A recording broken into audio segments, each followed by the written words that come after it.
Lanjutan dari surat Al-Falaq. Pendapat lain oleh Syekh Muhammad Abduh, kata Al-Uqad dalam arti majazi, an-nafasat, orang yang membawa berita bohong untuk memutuskan hubungan persahabatan dan kasih sayang terhadap sesama. Orang yang tidak mempercayai sihir tidak dapat dinilai keluar dari agama karena Allah Subhanahu wa taala telah menyebutkan dalam sekian banyak ayat hal-hal yang harus dipercayai oleh orang-orang mukmin dan tidak ada ayat yang menyebutkan sihir sebagai sesuatu yang harus dipercayai bagaimana kepercayaan penyembah berhala. Jadi tidak percaya pun tidak ada dosa. Ini adalah pendapat Syekh Muhammad Abduh. Wa min syarri hasidin idza hasad. Ini ada ayat kelima. Dari kejahatan pengiri atau pendengki jika ia iri.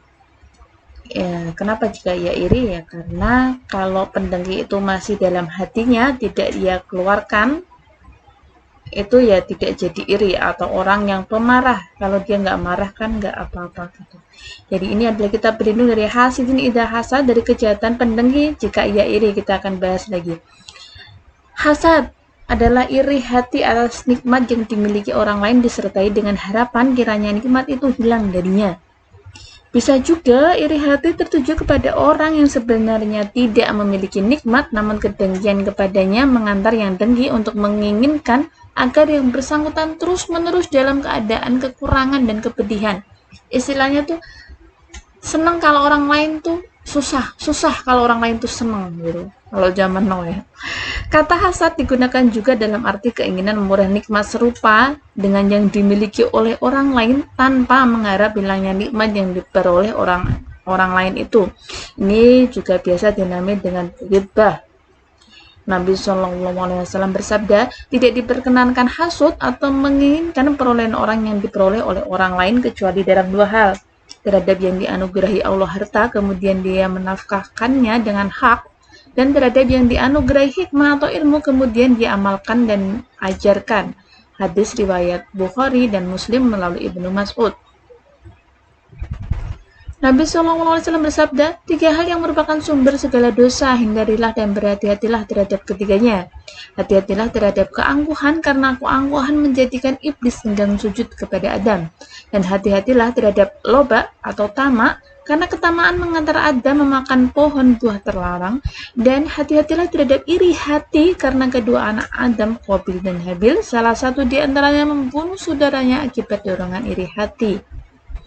Permohonan perlindungan terhadap kejahatan iri hati atau dengki menurut ayat di atas dikaitkan dengan iza hasad, apabila iri hati.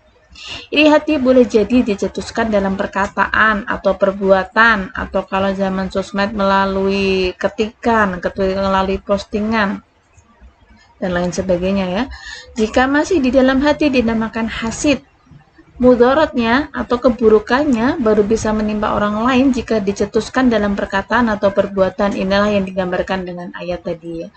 Sebagian ulama menegaskan apabila iri hati dan kedengkian masih di dalam hati dan belum tercetus keluar, sebagian di antaranya dapat ditoleransi dan sebagian lainnya tidak.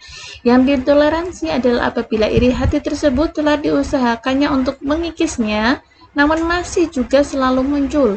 Di sini ia ditoleransi karena amat sulit bagi seseorang untuk dapat menguasai bisikan hatinya.